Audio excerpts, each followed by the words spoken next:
Falando então, teu começo no vôlei, e você fez parte de uma das maiores gerações do vôlei olímpico brasileiro e mundial. A gente pode colocar que é aquela geração, começou finzinho da década de 70, com o Nussmann lá, tendo o peito, na época presidente da confederação, de renovar o time já para o Mundial do finzinho da década de 80 para o Mundial do começo da década de 80. Renovou, botou uma garotada, botou o Marcos Vinícius, botou uma molecada lá e essa geração estourou. Acabou não sendo campeã nem do mundo, nem da Olimpíada, mas é inquestionável. Quando você olha para trás, você vê essa geração, vê o vôlei hoje, qual é o teu sentimento daquela geração de 84, quando você olha, quando você se recorda, você levanta de manhã e lembra de uma passagem? O histórico que você fez, ele é um pouco incompleto. Até porque o Nussmann começou no vôlei na Federação do Rio em 1970, em 75 ele foi para a Confederação. Foi o verdadeiro divisor de águas. A geração que precedeu a minha era uma geração de atletas que não eram remunerados. Basicamente, quando se ganhava uma viagem para competir, treinava-se 2 vezes por semana, quando muito 3, num período de 2 horas, né? O divisor de águas foi exatamente no sentido profissional que foi colocado pelo Nussmann, que oportunizou aquela geração de prata, né, que é considerada de prata, mas que, no meu entender, é de ouro, porque foi que abriu espaços para todo mundo, ao treinamento diário em dois períodos. Então, aquilo foi o divisor de águas. O que é melhor, um jornalista que faz um programa uma vez por semana ou aquele que faz todo dia? Claro. Obviamente que a repetição faz o campeão.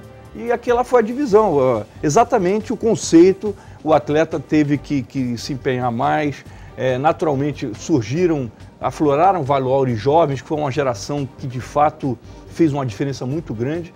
E o treinamento, que enquanto treinava-se 2 vezes por semana, a minha geração veio e abraçou esse espaço e ficou na mídia muitos anos. Isso. Eu joguei 17 anos na seleção, que jogou menos daquela seleção, em seleção brasileira, jogou 11 anos numa seleção brasileira. Então, esse espaço de mídia nos fez, inclusive, sermos uma geração que é considerada popularmente como a mais popular. Você tem atleta olímpico hoje, medalhista de ouro, que não é conhecido, de prata que é conhecido. Até porque, naquela época, na década de 70, início de 80, o esporte no Brasil, ele não tinha grandes medalhistas, tinha um pouquíssimo, você contava nos dedos, era Marister Bueno, aí surgiu o João do Pula, aí tinha o Fittipaldi, depois veio o Piquet, depois veio o Senna, o futebol sempre foi carro-chefe e sempre vai ser.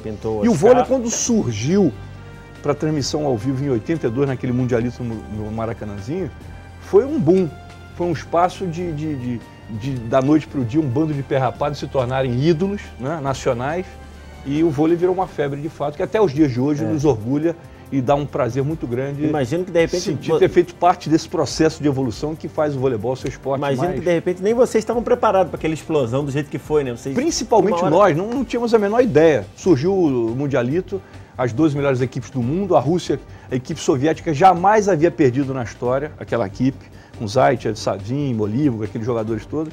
Chegaram no Maracanãzinho, jogaram a final contra o Brasil, venciam por 2-1, gozavam da gente, eu me recordo, eu fui dar o Jornada nas Estrelas, comecei a fazer ponto, o russo foi querer me imitar, o Zaitsev, a bola, em vez de ir para o campo do adversário, foi para a torcida, ao contrário, que levou de moeda na cabeça, de papel, foi uma vaia daquelas loucas e nós vencemos.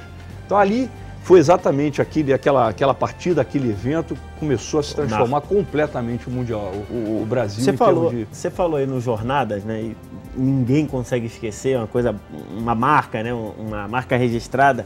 Você acha que isso teve também um papel importante na popularização? Ficava aquela expectativa, principalmente dentro do Maracanãzinho, tinha muito lugar que você não podia fazer, porque o teto do ginásio não permitia. Não tem a menor dúvida. O Jornada nas Estrelas foi Deus que falou assim, vai lá que isso vai ajudar. Eu me recordo, o Luciano Vale fazia sonoplastia, a bola subiu. É verdade. Houve um jogo no Maracanã, que está no Guinness Book, livro dos recordes. O jogo do Maracanã com uma chuva danada, jogaram em cima de carpete. Brasil e Rússia, chovia. E aquilo ali foi incrível. O Jornada, eu me recordo daquele placar eletrônico do Maracanã, de futebol, tinha lá uma bolinha subindo, chegando até a lua. Então, um negócio bacana, e aquilo deu plasticidade ao esporte, deu um plus, né? E eu, em função daquilo, tive o prazer de ter sido chamado para fazer mais de 20 comerciais de televisão, que me deu uma condição maravilhosa de vida, inclusive. Então, só tenho grandes recordações daquela época. Agora, a gente teve toda essa caminhada, né? Fomos vice-campeão do mundo em 82, perdemos para a Rússia, né? E fomos vice em 84. Logo depois do Mundialito. É. Pegamos os russos que já tinham acabado de perder pra gente. Cutucamos a vara com... Lá na Argentina, cutucamos a onça final, com a vara curta. Vieram com tudo. Vieram com tudo. E um roteiro parecido com o dos Estados Unidos, né? Olimpíada de Los Angeles, ganhamos dos Estados Unidos na primeira fase e acabamos perdendo na final. O que faltou ali para uma medalha de ouro? Ou realmente os Estados Unidos era um time maravilhoso, a gente tem que lembrar, né? Um time sensacional. Ou realmente não tinha condição? Você acha que faltou alguma coisa? Se fosse jogar aquele jogo, pudesse voltar hoje, você faria alguma coisa diferente? Olha, um ano antes daquela Olimpíada de 84, o Brasil realizou 15 partidas contra a equipe americana. Nós ganhamos 11 das 15 e as 4 que nós perdemos jogamos com a equipe reserva. Portanto, era uma equipe promissora, a equipe americana, mas não a ponto, na minha opinião, de vencer o Brasil numa final olímpica. É óbvio que os problemas existiram.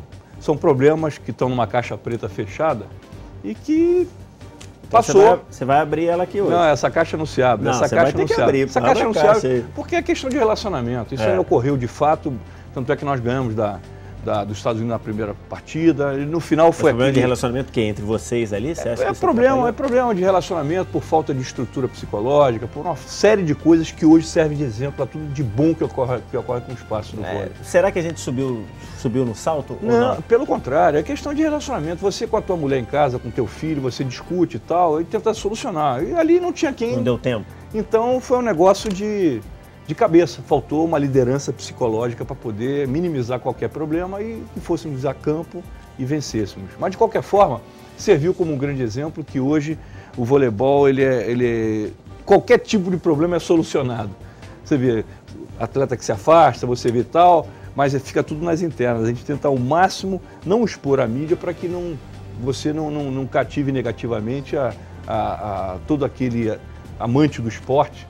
Pô, os caras estão brigando, isso é esporte de briga, isso não está com nada, isso é muito ruim. Claro. Qualquer coisa ruim... Só tem a perder, né? O único esporte que ganha fazendo polêmica é o futebol, que vende jornal como ninguém. Você vê poucos problemas em outros esportes, né? Ou pelo menos no vôlei a gente tenta minimizar ao máximo, deixar reunir, fazer, vamos acabar com esse problema, vai ser no canto, aqui dentro, nós dois, papapá, reúne e tal. Agora o futebol não, é praticamente uma dependência de notícia ruim para poder vender.